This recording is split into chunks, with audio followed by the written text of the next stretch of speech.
Hi there, it's Sharon Whiteman again, and we're continuing our series on financial wellness. And remember to join us with our personal newsletter at businessandwellness.com. We'll look forward to meeting and connecting with you. Just send us an email if there's any questions that we can answer for you. We're here to help. So yeah, continuing our series on financial wellness. Now, as I mentioned in the previous videos, the financial rule book has changed. It's no longer the same as possibly when you went to school, or definitely when your parents went to school. You need to be doing different things in today's age, in the 21st century, if you want to have different financial outcomes and financial security. And and obviously financial security is different for everyone. If we were here in a circle, if you're in my office, we'd be looking at each other and we'd all have different ideas of what that was for us. But it really is important to think about that. Spend some time with yourself and really getting clear on what it is that's important to you. Is your balance book lacking for where you'd like to be? And financial freedom is defined in the Kiyosaki model and the other teachers and mentors I've gone on to study with as well.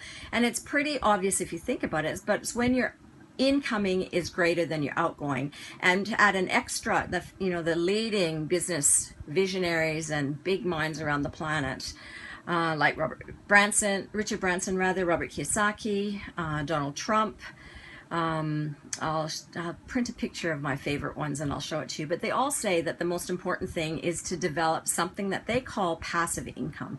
And so what is passive income, you may say? So it's like, and a good example is the royalties from, say, video or music. If you're an artist, you do the hard work. They may work for a year or 2 years and sometimes 4 or 5 years on an album that they release or a song that they release, and then the royalties come in for them potentially forever. And so the hard work is done up front, but then the fruits of that labor come in again and again, and they call this 24/7 income. So income that's coming in while you sleep. Now, I've had passive income in my business for over 14 years now, and there have been time in that time, with the birth of children and stuff that happens in life where I haven't been able to work at all, but I've had to check every 4 weeks. And I can tell you that that kind of income has the potential to underpin your financial security of your household. So imagine if you had something go wrong.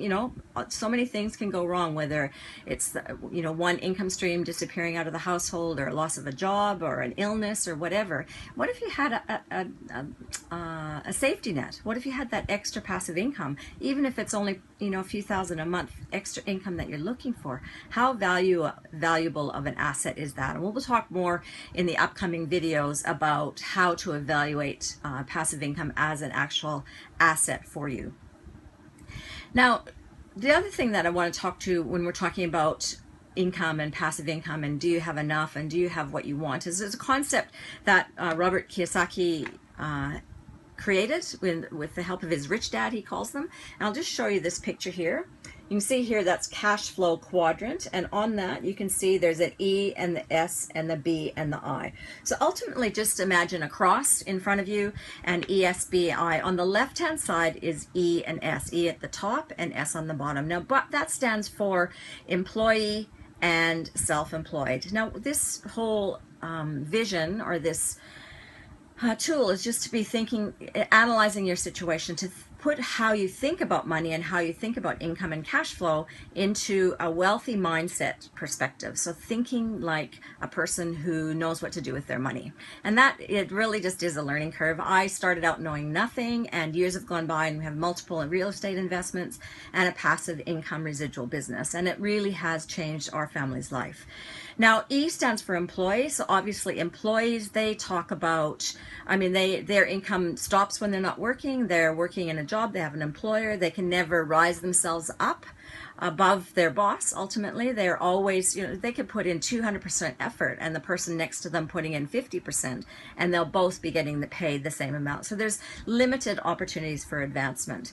Also, on that side of the quadrant, on the left side on the bottom, is something called self-employed. So that could be like lawyers, doctors, professionals, sole traders. And again, while they've fired the boss, ultimately that they're their own boss, and there's definite advantages to that. They, again, usually pay their employees first. They usually have a handful of employees, or any of their downtime. Again, there's no passive component to that, is it? When they're not working, they're not getting paid. Now, I'll qualify all of this was saying that there's nothing wrong with being an employee or being self-employed. They're both really valuable things. If you're in a place and a sweet spot and you're loving what you do, that's fantastic. That's great. That's not what this is about.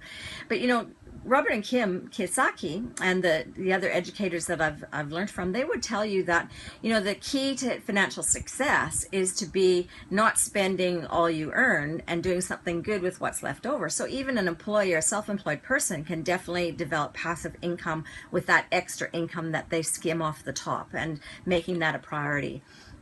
The other thing about financial literacy and the E and the S quadrant is the perception and sometimes the reality of the lack of control over your life in those areas. You don't have the freedom to take some time off or go do different things or make, you know, have financial security no matter what your day-to-day activity is. Now, on the other side of the quadrant, they call it the right-hand side of the cash flow quadrant.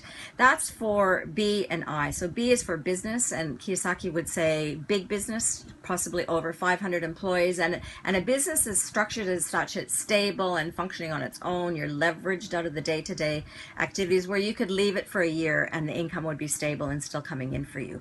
And then investors on the bottom of the right-hand quadrant, and that's for, again, big investors where they've invested money and it's returning, they're getting their money to work for them ultimately. So that's about it for the cash flow quadrant aspect that I've learned on. It's a simplified version of it, but it's what has empowered me into making choices.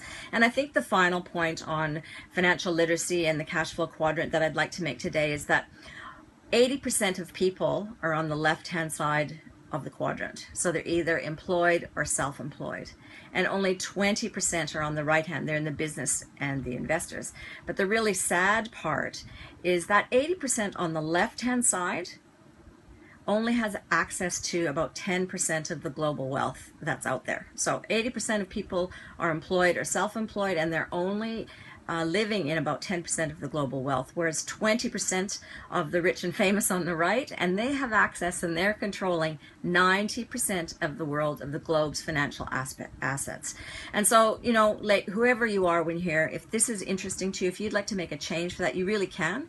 You can take this, learn some skills, educate yourself, change your mindset. There is a wealthy mindset, and make a difference and improve your financial situation. So, hey, thanks for being here for this one. It's something I'm really passionate about. I think average people, if they have this education, they can be average and do something extraordinary. So that's my goal. Join me, businessandwellness.com. Join my personal newsletter. We'll look forward to seeing you on the inside. Thanks.